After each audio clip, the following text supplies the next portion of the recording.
Coming up on our Finding Better podcast, I have Kamran Loghman joining me. Kamran is the founder of Rise of Giants, and every one of us has a giant within us waiting to break out. Kamran's also the inventor of pepper spray. And what we're going to talk about is enlightened warrior traditions, not just warrior traditions, but enlightened warrior traditions. And it's all about perseverance and honor. And, failure can be an amazing teacher. Pain can be an amazing teacher, but you got to keep going with honor. Here we go.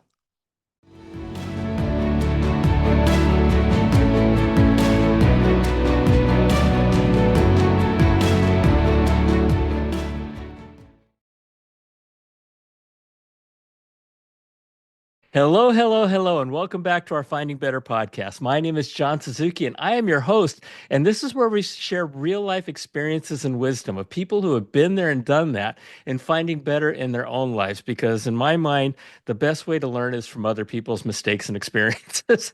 And so sometimes a really great path to success is to copy it. And follow in the footsteps of others. My guest today is Kamran Loghman. Kamran, welcome to Finding Better. Thank you for being here. Great to be here. All right, let me just tell you folks a little bit about who Kamran is because it's amazing. Kamran is an accomplished CEO with decades of experience in leadership. He's an MBA professor of business and a professor of Eastern philosophy. And get this, he's the inventor of pepper spray. So I'm sure we're going to have an opportunity to talk to him about that. But he's an expert in enlightened warrior traditions and has spent the past 50 years as a practitioner of Japanese and India's classical warrior disciplines. How's that sound? So he created, as you can see in his background, Rise of Giants, which is about reinventing how we live and work. And it's also about the transformation of leaders as well as transformation of the nations of the future. And so what better guest can we have in terms of helping us find better in our own lives than Kamran Loghman? Kamran, thank you for being here. I'm excited to have you.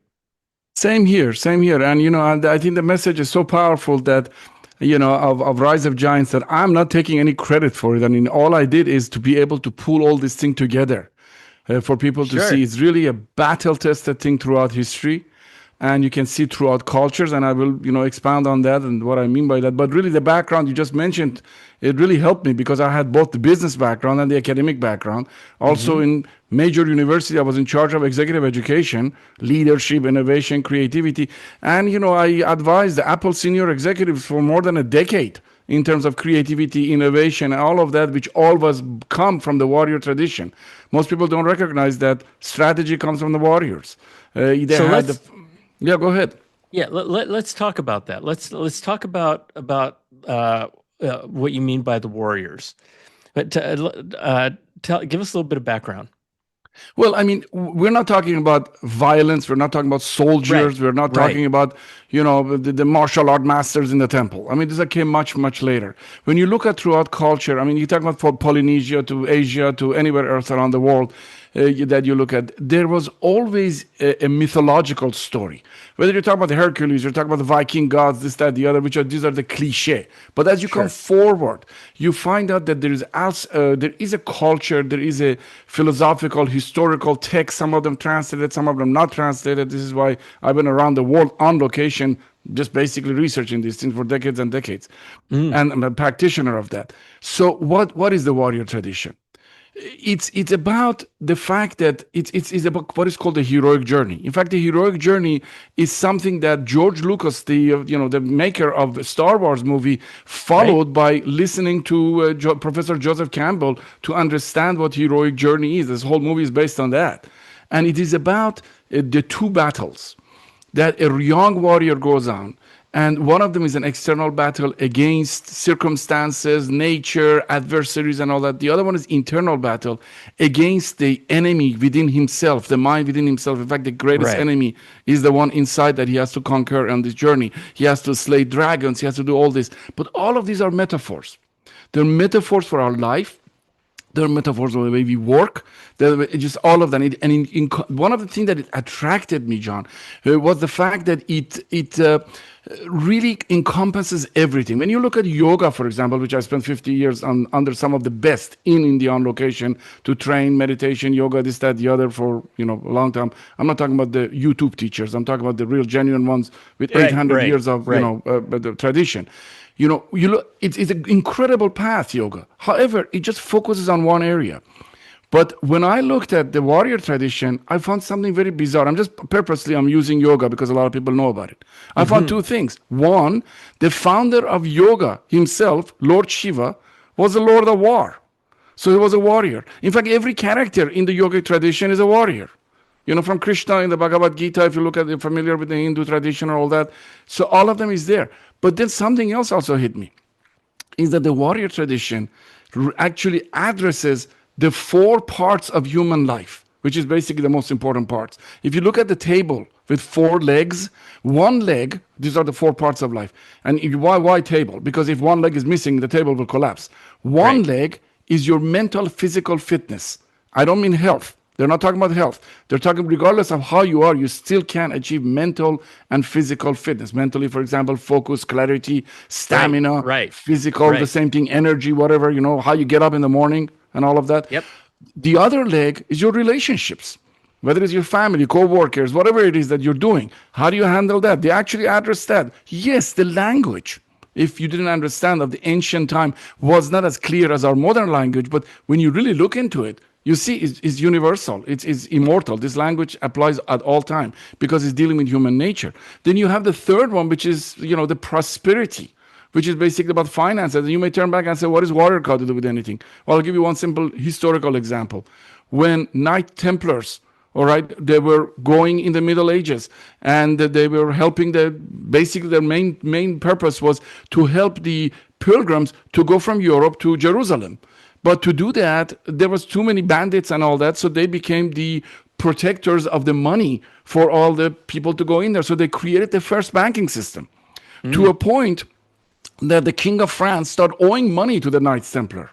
And on a very important day, which is the Friday the 13th, this is why Friday the 13th is so important, and it became an omen. He ordered all Knight Templars to be murdered and killed in Paris, in France, and all over France. So you see, they were bankers, even the people who were warriors. Then you have the fourth leg of this table, which is your philosophy of life. When I say philosophy of life, I'm not talking about religion or spirituality. I mean, they were not against that. But what they're talking about is your purpose, your meaning. When you get up in the morning, who are you? Why are you getting up? Are you just getting up because you're nagging, or are you jumping out like a lion out of bed? So that was very important to them because that motivation, that power made them to go forward. Now, I want to say one more thing, and you can jump in anytime. Why these warriors were important? Why? Because this young warrior has to go through this journey. And they go through these gates, almost like steps, we call it, or phases, but they call them gates because it's like going from one cave, from one space to the other. The first cave, for example, was the cave of purpose. They wanted to know what his purpose is. The other one is cave of consciousness. Believe it or not, one of them is called the ladder of thorns. Just imagine, it's a ladder that you have to climb in life, but as you climb, you're Mm. getting cut. So the warrior concept is very important because the enlightened warriors, we're not talking about violence here. It's very important because it's not just important to study success, which you have to. It's also important to study failure.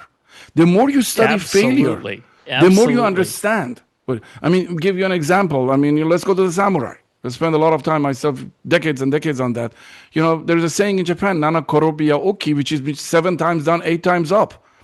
They are talking not just about the concept that we have in the Western culture here in the United States, the ranchers and all that, the cowboys. If you fall from the horse, you get back on. Yes, that's the concept, but it's also 7 times down, 8 times up. Is you don't count how many times you went down, but you count how many times you got up. But guess what? You went down 7 times.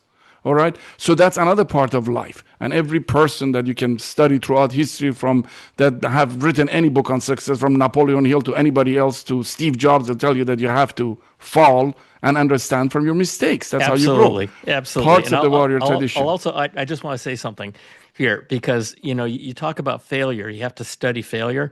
Failure is the best teacher. Failure is a better teacher than success is, right? And success is great, but one of the things I shared with people is don't be afraid to fail because that's where you learn, right? Experience failure. Pain can be a wonderful teacher, right? And I just wanted to mention that that as you're talking, you're talking in terms of warrior and of these people. But as I was listening to you, you're talking about all of us, right? I mean, you're talking about this because in a way, we're all warriors. We're all going through life. You use the idea of the ladder with thorns. Well, and a lot of times that's what life is like, right? Climbing a ladder with a bunch of thorns on it. And so I just want, I mean, am I right? Am I reading this right? That No, as I you mean, you're talk reading about it all this stuff, you're reading it completely right. I mean, just to okay. just reconfirm you that you're totally on the point is that the next step after ladder of thorn is battle wounds. So because when you go up there, you have battle wounds, you have regrets, you have loss, you have this, you have that. You have to deal with those things. They even have one section that talks about temptation. They call him slaying the dragon because we all have the addictions. We have all these things that takes us away from the path, and these things have to be addressed. I mean, how can you have a leader? I mean, the last step of it, the last gate, by the way, there's 17 gates, is rise of giant leaders because if that's how far you want to go. Why? Because a giant leader has to be enlightened, has to be ethical, has to be, the things of people, has to be a great achiever, great strategies. But these leaders have to be developed. When I talked about pain, they have to be developed in the fire of life. So it is the metaphor for all of our lives. Now, there's something really important here, John, that I want people to understand. It's not a Mhm. choice. It's not like we're going to take a course on yoga or martial art or meditation or cooking. No, they tell us that we are free to fall or rise as giants. There's the two parts to us. All right? We can let go and be mediocre, or we can go rise as giants. But they continue by saying something even more important. They said you either follow a template that has been battle tested by thousands of years called heroic journey, and you go, so you limit the liability of mistakes and failures and loss and sadness and regrets and all that, Yep. or life will force you to walk the heroic journey, and you just keep stumbling and falling on your Right. knees. That's right. That's right. I love it. You know, And what I talk about is, that's what Finding Better is all about, right? It's all, I mean, I mean, we may be able to encapsulate the entirety of what I'm doing with this podcast by reading, reading A Hero's Journey, right? And because, it is. it's a template, it's following the success. It's about following in the footsteps of others who've already taken that path. Yeah, and I And want to kind yeah. of make people interested, in concept that they see in movies and all that. You talk about the grand wizard, that this were there. Well, our imaginations and movies and all that creates this thing like this guy had a magical power and potions and this, that, the other. Whereas actually when they talk about grand wizards is that they have become so wise and they have understood the formula of living and working so well that they are almost like a wizard to other people. They can help people navigate life. They're like these great captains of the sea that they just basically are steady, focused. They can go through storm without shaking. They know what is going on because they've been there and done that. So they become Right, wizards of right. life. So every word in these things, you have to understand what they really meant when they use this kind of language and this kind of. When they say enlightened, they didn't mean they just sat down on top of a cave and reached, some spiritual realization, Right. which that's there too in terms of higher Hmm. states of consciousness, but it's not the end. It's not the end. There is something else. In fact, the highest state of consciousness, according to them, because they introduced the gift of warriors to the humanity, was actually the study of meditation and consciousness. That comes from the warrior tradition. That it just moved on to yoga and everything else later on. So when they talk about higher consciousness, and I don't want to get out of the subject, but just I want to touch on this. They're not Hmm. talking about, hey, listen, just go and become liberated and it's the end of the world. They say no. The last stage is Lokananda Samadhi Sukham. That's a Sanskrit saying. It means that once you reach that state, you still need to come back to society. And now you have to become the catalyst for everyone else to rise with you to become a giant. So it's really, there is a practical portion to I this. love this. I love Yeah. it.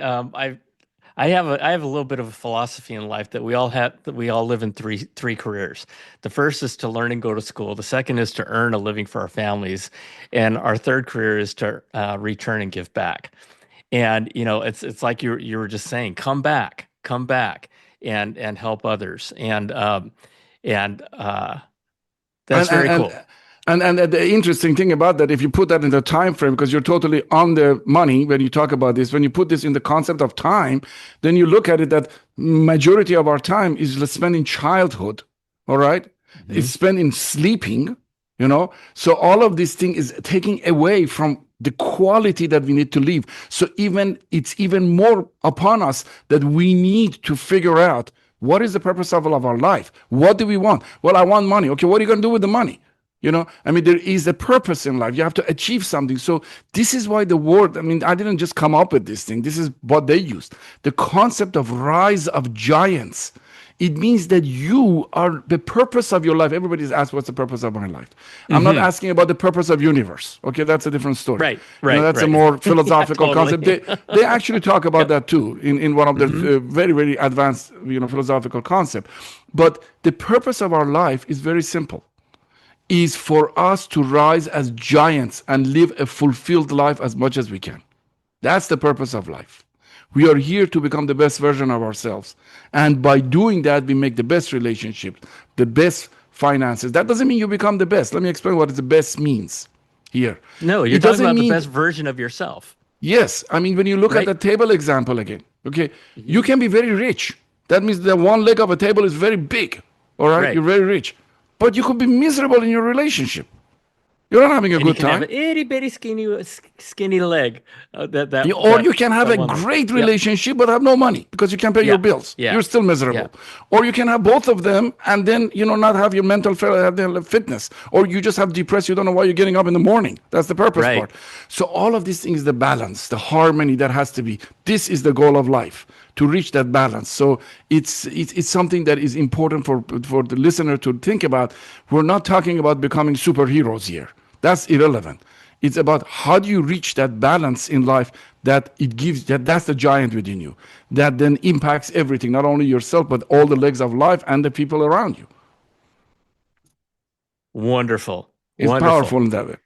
Yeah, and So then so let the gates are very wait, real important, and quick, real quick, yeah, and the real gates are quick. just Before we go go to the ahead, go gates, ahead, before we go to go the ahead, gates, go ahead. I want to make sure I'm not muted here. No, Okay. no, no, not at all. So I want to just talk a little bit more about purpose, right? Because that is really, really important. And so, purpose is making the best version of yourself. Purpose is that balance, creating that balance in your life so that the four legs of that table are strong and balanced. Um, practically speaking, practically speaking, how do people go about that? Right? Because, I one definition of purpose in my mind is to make the world. I think we all share a similar purpose, and that is to make the world better than the day we landed on it. How we do that, who knows? But that is a purpose. But how do people who, because understanding your purpose, uh, can solve a lot of questions, right, in your mind, because there's just so much noise out there. How do people, uh, practically speaking, come up with how to go about determining their specific purpose and in that balance. The most important part is to do the process of negation. Let me explain to you. In fact, it's called Yeah. neti in the process. The Okay. process of negation, instead of answering that question, you have to eliminate things. First of all, let's eliminate one part. We're not talking about the grand purpose of life. Right. Why does the universe exist? So let's put Right. that away for a second. Exactly.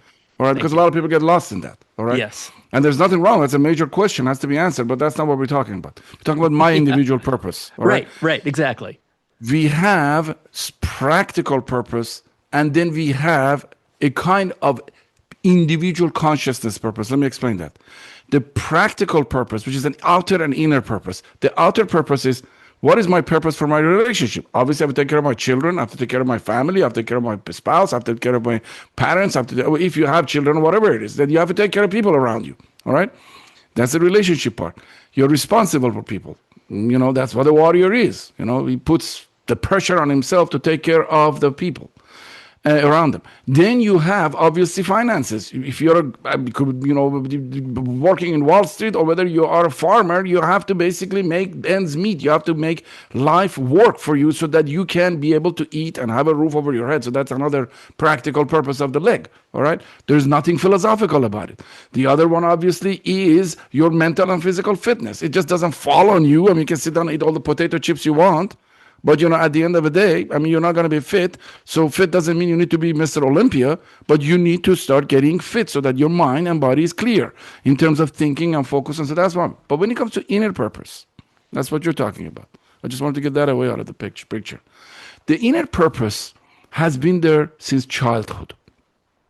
And when you go to introspection and you start meditating and you start reflecting, you'll figure out that when you take the layers and layers of stuff that has been gathered like skins of onions, one over the other, over that inner purpose, because it has a childlike voice, that voice had, because you were a child. And now you become mature, and over the years, responsibilities and pains and regrets and loss and everything else we talked about. Noise has taken over that. So when you remove that, I'm not saying you have to come to terms with it and you should just forget everything and not have any feeling of loss or regret. No, when you come to terms with it and you take that away in that reflection process, in that meditation process, then you come to see something has been always pushing you toward something. All right? That is your purpose. It maybe led to you want to be a fireman as a child, but it led to something else. There was something that was the cause of your existence. You felt good about it. You wanted to achieve that. But you just shut it up because you couldn't make enough money. You couldn't do this one. You couldn't do that one. With this responsibility came. That is there.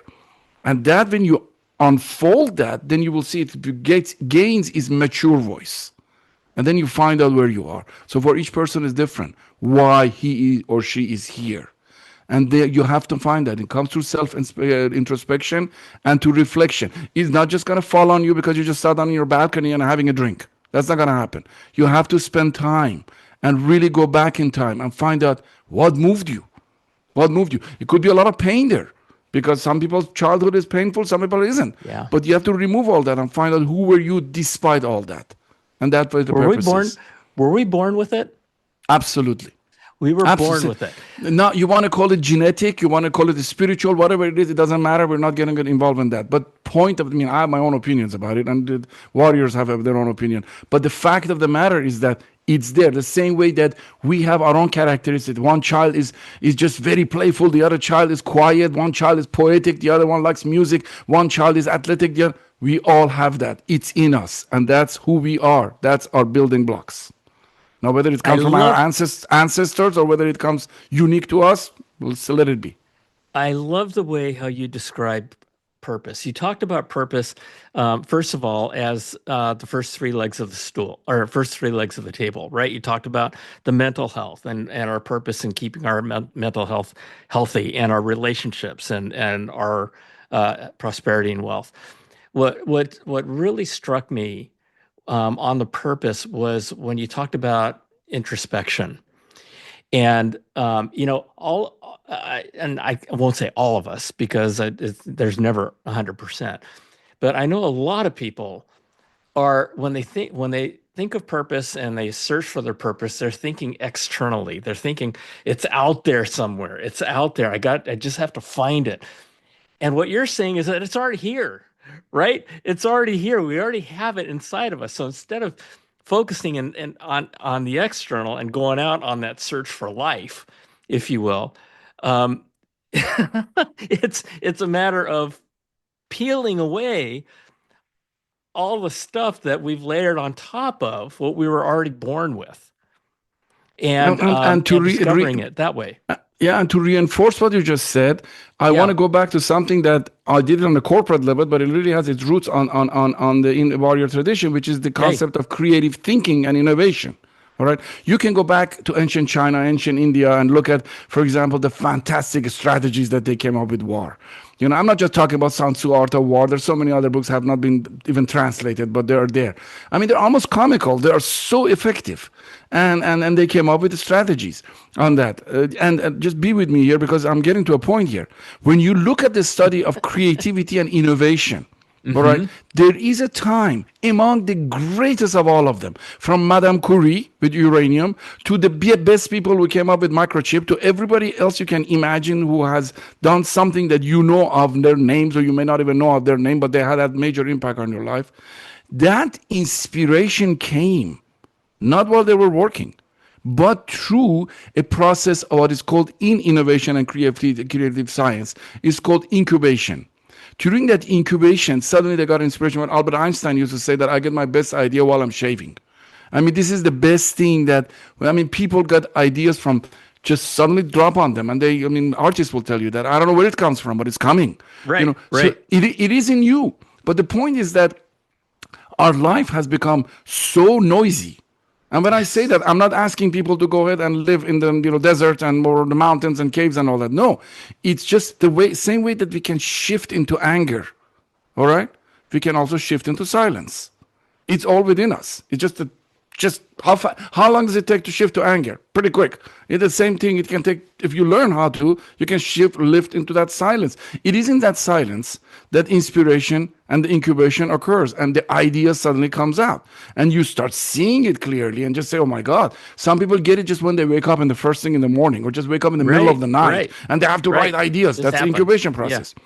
Why doesn't it happen the other time, John? Because our mind is so busy. We are just the chatters of the mind. It's actually in the yogic tradition, it's called vrittis. In fact, the foundation of yoga, all right, it's not, asanas, which is the bodily practices. They're not pranayamas, which is the breathing exercises and meditation and all that. All of that is there. The foundation of yoga is the first sutra of the Yoga Sutra book, which was written by Patanjali, the master of yoga 2,000 years ago. It says, Yoga Chitta Vritti Nirodha, means yoga is the stealing of the modification of the mind. That means once you quiet the mind, it all comes out. It all comes out. Now, what happens here? Now you find out that, you have meditation in India and you have meditation all around the world. I mean, just all different traditions. You have it among the Kong tribe in Africa. They call it, Kiai. I mean, all over the world, they have it. All right. So you just suddenly find that, for example, the Buddhist missionaries, they start moving these things from, India, to China and to Bodhidharma, which was the 8th patriarch of, the Buddha, the Siddhartha Gautama, the founder of Buddha. And then there, if they couldn't pronounce the Sanskrit word dhyan, which is meditation, so then China became Chan. All right, meditation. Well, guess what? Later on, it moved to Japan, which completely influenced the samurai class, and that became their practice. One of the reasons, by the way, why the samurai class did not have PTSD, which needs to be discussed, is that they, all right, and it's not because they were violent, they were following a philosophy of life. And that Chan was mispronounced in China, in Japan, and became Zen meditation. So all goes back in, historically, linguistically, if you look at it like that. By doing this, even the warriors recognized, all right? They can't just be all the time on a horseback and archery and fighting and this and that and the other and aggressive. No, there is a time for reflection. If you look at, for example, generations before us, 2 generations before us, you find that even Albert Einstein used to go walk with his colleagues and smoke a pipe and talk. Yes, a pipe was not good. You get cancer. But still, there was a moment in which people allowed time to go and reflect and talk and share. Now our time and reflection is on just social media, is on telephone. Nothing wrong with it. It's a tool. We need to use it. But then again, as we know in innovation, if you use this tool too much and it starts mastering you and you're not master of a tool, and the word that we all know comes out, which is called toolishness. You're no longer in control of your tools. So this is where it is. So I'm not suggesting people don't work. That's not what the warriors are saying, and sit down and reflect. No, but we need everything. The same way you brush your teeth, and you don't brush your teeth all day. You brush it. You have a space for that. You should have a space for reflection. And that's where the purpose comes out. There's a couple of things I want to. That was amazing. That was amazing. First of all, when you said, how how quickly can you get to anger? Basically, paraphrasing, as quickly as you can get to anger, you can learn to get to quiet just that quickly. And I'll tell you, I mean, getting to anger can happen in a snap of a finger, right? I mean, something just triggers you. So I never thought of the idea that if you trained yourself, you could get to quiet that quickly. Is that possible? It is absolutely possible if you understand the concept. Let me explain the concept of consciousness. Yeah. All right. Yeah. And again, I'm not talking about universal consciousness and this, that, the other. Again, that's for another discussion, for another philosophical thing. Talking about your individual consciousness. All right. Okay. The mind, all right, regardless of what the brain does, the neurons are firing, this, that, the other. Forget all that. These are all machines, positron nuclear imaging, are taking pictures of this, that, the other, and all that, how the blood flows in the mind. Nobody has, with any machine, captured a thought. All right. So Right. we don't even know what the thoughts is. All right. But from a point of view of yogic philosophy and point of view of the warrior tradition, thoughts, let's explain what that is. Your consciousness, all right, is a space. Okay. Now, when you say the word apple, all right, you say it quietly, even you can hear it in your mind still. All right. You can still hear it. But when you say the word apple and then you visualize an apple, you actually can see in your mind an apple. Now, the more you Right. focus it and make it brighter and better and nicer, you can even see more details. Well, what is that substance of apple made of? It's almost like a puff of air. Is it made of nothing? That's consciousness. Imagine that, all right, imagine if it's all like a liquid, if it is not, but imagine that it's like a liquid, like a ball of liquid in your head, all right? When it's still, you're in a state of meditation. That's pure consciousness. Nothing is happening. Remember, yoga is the stilling of the mortification of the mind. All Right. right? Quieting it. When a wave happens in that water, a wave comes up. That's disturbance in that wave. All right? That is a thought. All right? Now, when you label that thought, okay, you call it apple, then language is created. All right? That is how consciousness works. Now, when you meditate, all you're doing, instead of, when I say reflection, instead of focusing on external world through your senses, means to touch, smell, taste, whatever, you're looking at outside as you and I are doing right now. Our consciousness, our awareness is moved forward. The direction is targeted outside. But when you go inside, what does that mean? That means we are focusing awareness. Or awareness is you and I right now thinking. We're listening, that's awareness. We're focusing awareness on its source. When you focus back on its source, that's where the state of real meditation is. Not mindfulness, it's beyond mindfulness.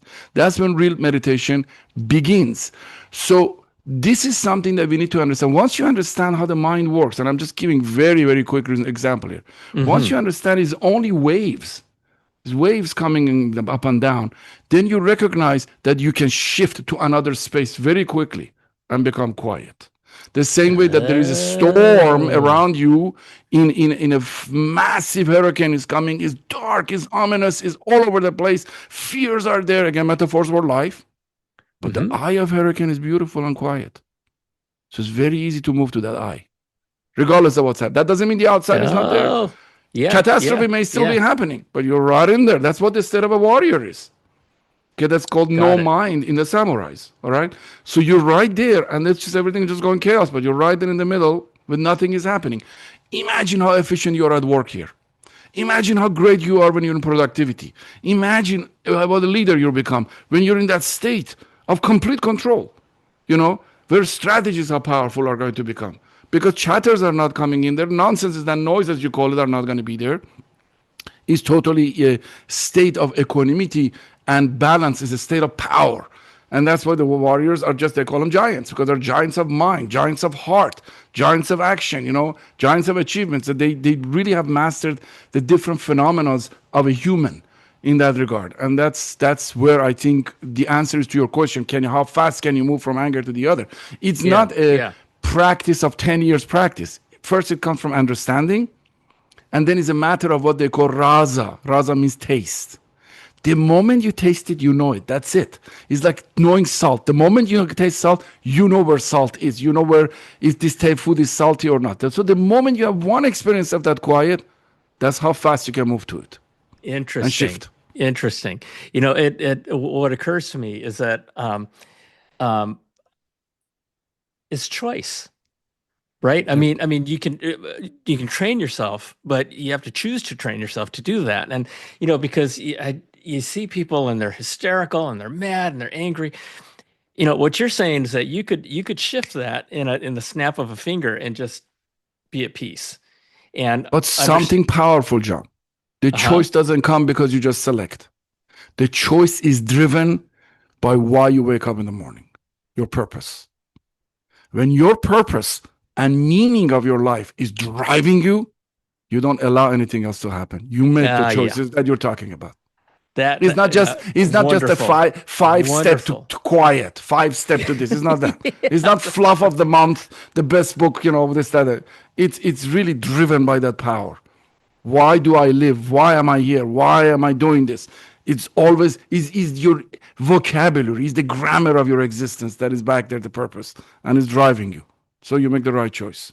And the other thing I wanted just to get a little bit more detail on. You said something about samurai that they never suffered from PTSD. And I think you explained it, but can you just talk about that I and mean, I work again with real quick? I worked Hmm. with people on top universities in England who were just, looking at, psychologists, this, that, the other on PTSD with soldiers, both in United Kingdom and everywhere else. Okay. And through those researches, we kind of found out that the warrior tribes, the real warrior tribes, they did not have PTSD. Now, why did I pick up samurai? Because it's very interesting why to pick up. Most people don't know. No, they know samurais either by stories and books and Miyamoto Musashi and this and that and the other, or the movies. All Yeah. right. Right. But the fact of the matter is that these people were in war. Japan is the only country that has been in war for 970 years Yeah. during the samurai era. Long I mean, that's time. 1,000 years of war. I mean, Yeah. who stays in war for 1,000 years? you know, so just imagine the conflict. Yeah. We talked about failure before. I'm not ridiculing it. We learned how many failures did they have those 970 years.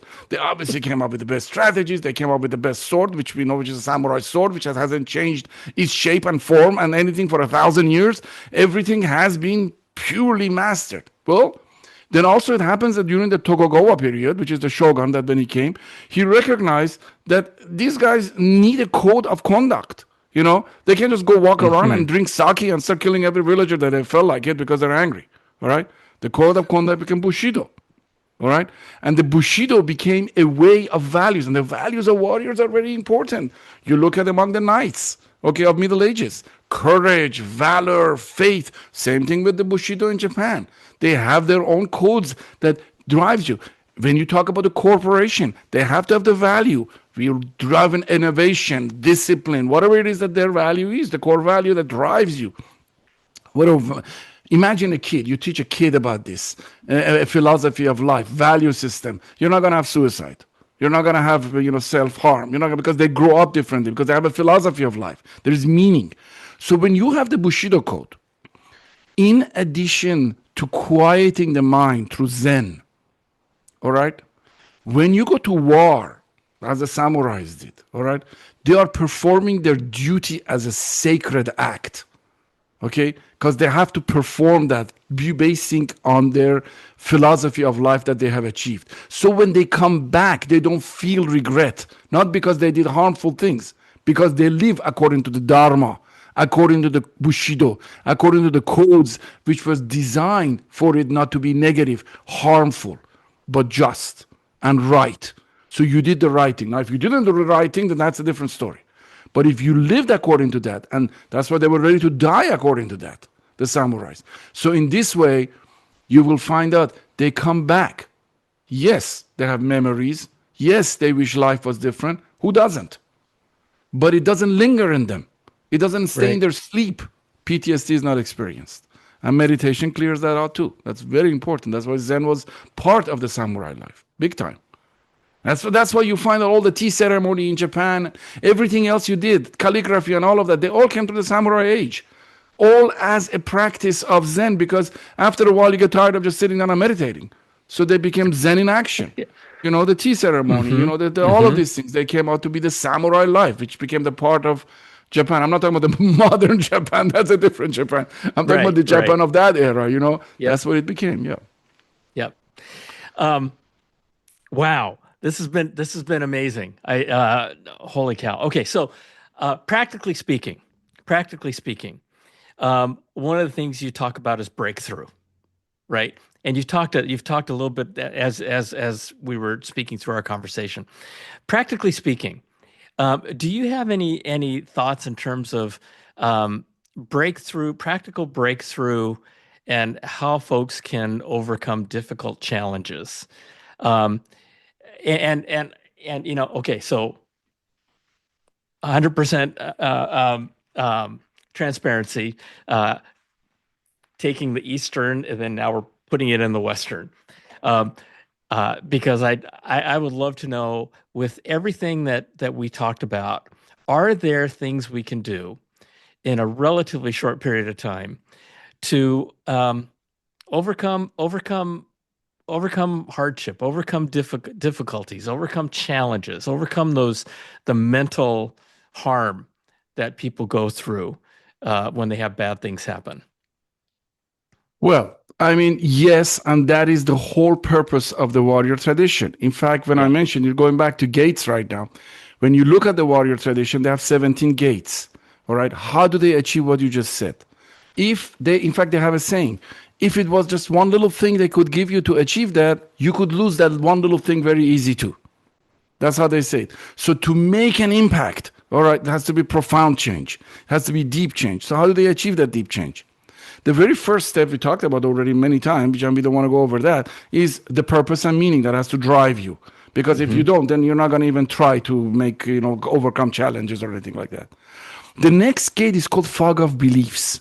You have to start questioning your own assumptions and beliefs. And there is a way to do that. Because when you have the wrong assumptions and the wrong belief system, then you're just not going in the right direction. You're just going according to your Right, self right. satisfaction. Next one is to understand perception, the consciousness concept that we talked about. How reliable is your perception? I mean, I can look at a tree from the front and say, that's it, that's my perception, is reality. It's not. I can stand to the right of a tree. I can have one perspective. The back is another. Behind is another. I can climb the tree, look down is another. So reality has multi perspectives. All right. So Right. I have to overcome challenges. The first thing I tell you, if you and I were sitting down in a corner together, is, I say, oh my God, I have so many problems. How do you look at your problems? And the warrior said, let me just tell you something first. The way you see the problem is the problem. All right? So you have to stand outside of that perception and look at it differently. All right? The creative innovation is coming here. Then they shift gear here. Just go with me on this journey. This is the heroic journey. They said that's not enough. You need to have vitality. And that's one of the reasons the martial arts, by the way, were created. You say, what does vitality got to do with this? They say, if you don't have any energy physically or mentally, you're not going to push. All right? You're not going to have effort. You're just going to talk about it. So I want you to get strong in this journey so you can overcome your challenges. And then, of course, comes the ladder of thorns. Hey, guess what? You know what? When you go up on this ladder because you want to improve, it's not a vacation. You're going to get cut here and there because it's a Hmm. ladder of thorns. Be ready mentally for it. And then it says, as you do that, you're also going to go inside your mind. And you're going to realize that there is a battle that is happening inside your mind, which is addictions and self sabotage and stuff that is happening to you nonstop. And when I say addiction, don't get me wrong. I'm not talking about always about drugs and alcoholic and this, that, the other. I mean that's an addiction too, but extreme. We're talking about things that are just holding us all the time. We spend most of our time on those nonsense. All right, Right, and right. is not letting us overcome the challenges. All right, important to think about that. And then comes next. Again, I'm going both. The old fashion and the new fashion. The old ways again is called slaying the dragon. All right. Here is where actually you have to kill the battle within. You have to kill the dragon, the dark shadow of yourself. They call it. The temptations, the angers, and all of that. You don't have to become a saint. That's not what they're talking about. They're just saying you need to learn how to manage your mind. That's basically what they're saying. All right. And they say when you go through all this, you're gonna have battle wounds. And the battle wounds are your loss and regrets and guilt and all these things. How do you deal with that? We just talked about that in a second ago about PTSD. Then they Hmm. change gear. They're still on the ladder going up.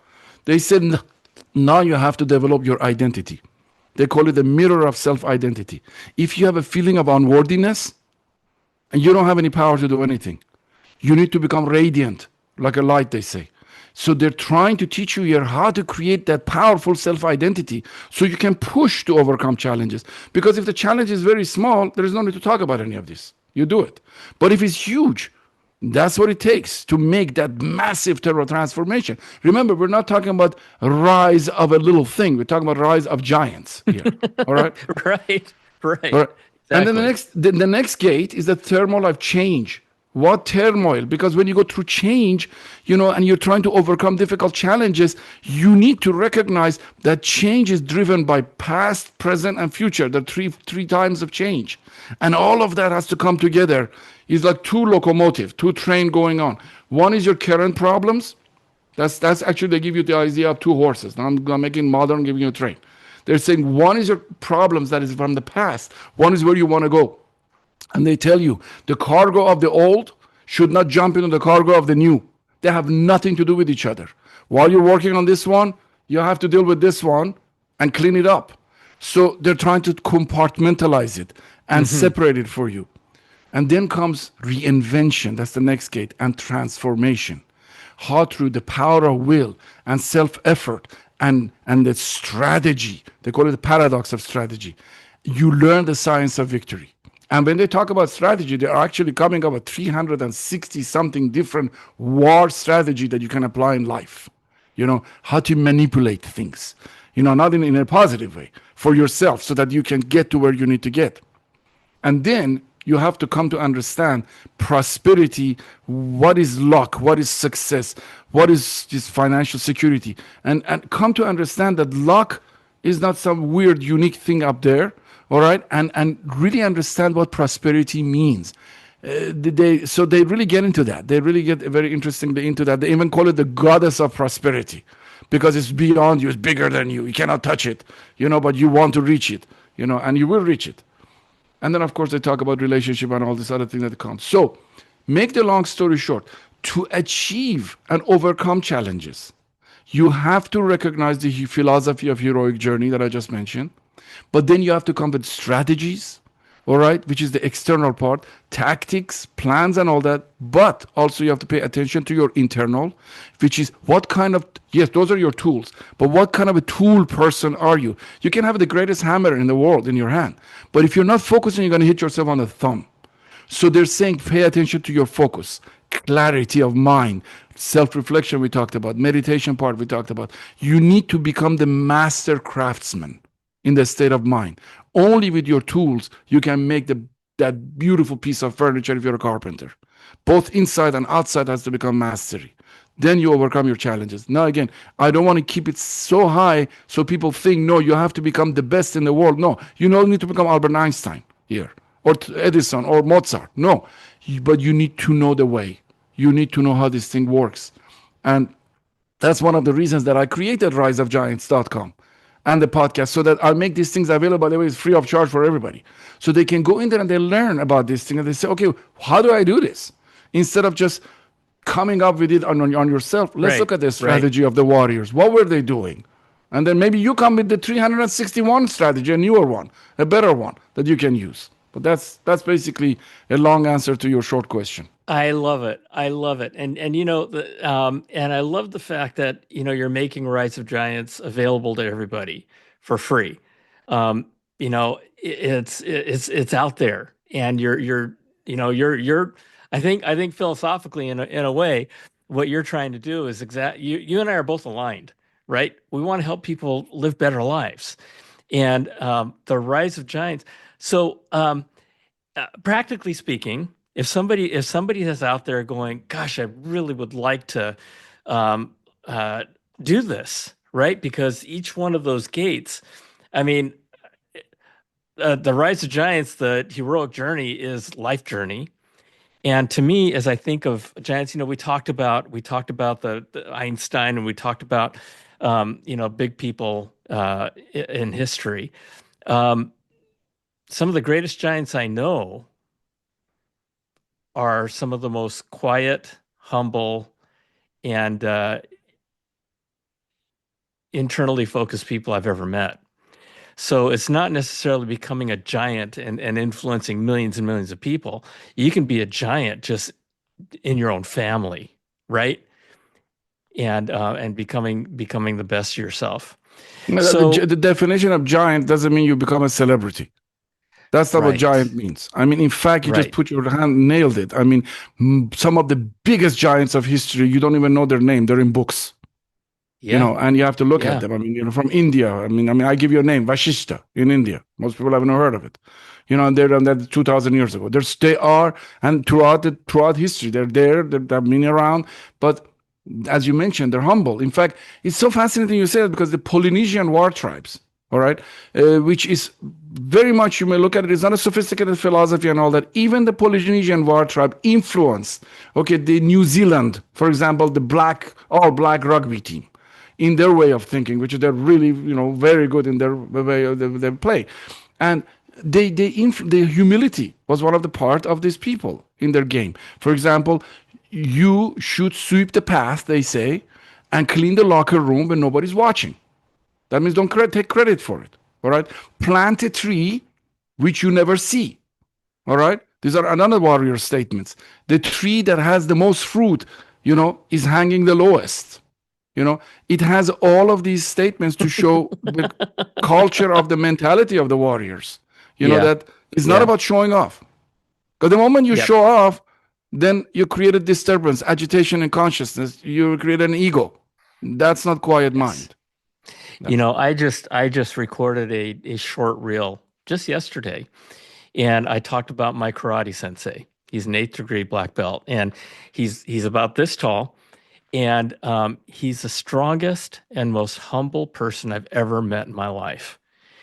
And and there's no books that are going to be written about him. But the impact that he's had on thousands and thousands of people. We just celebrated the 50th year anniversary of his dojo, and the impact of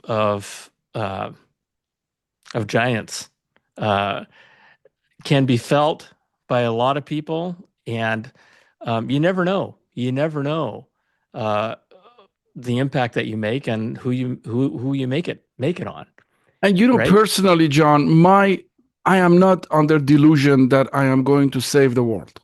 The reason Hmm. I'm making this, all right, is because once I'm long gone, I want to make sure that my life's work is available, whether it's to my children or to young people or to somebody who wants to become an incredible leader or somebody wants to better their life.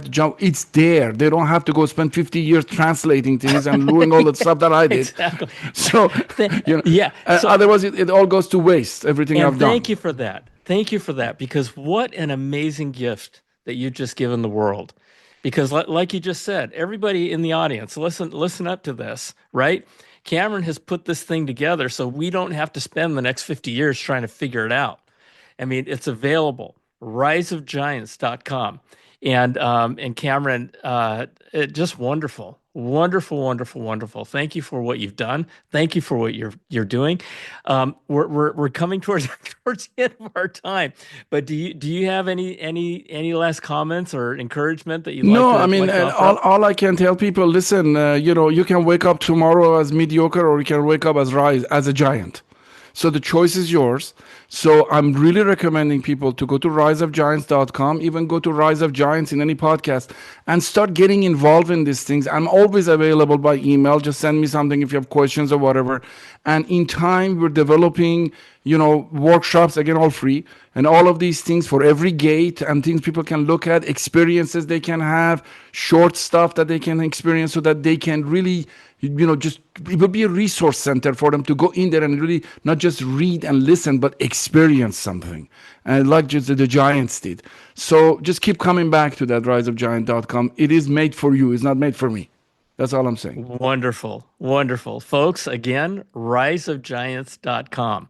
Okay, check it out. And please, folks, share this episode because there's just so much information in this that we talked about, and I'm gonna listen to this podcast episode over and over and over again. Cameron, thank you. Thank you for joining me. Thank you for sharing your experience. Thank you for sharing your 50-year journey. in a way that we can all learn from it and apply it to our own lives. It's just been wonderful. I love you. God bless you. Thank you for joining us. And all of you out there, thank you for joining us. I hope you got some really great snippets and insights of information that you might be able to apply to your own life. I love you. God bless you. Thank you for coming. We'll see you next time. Bye. Thank you.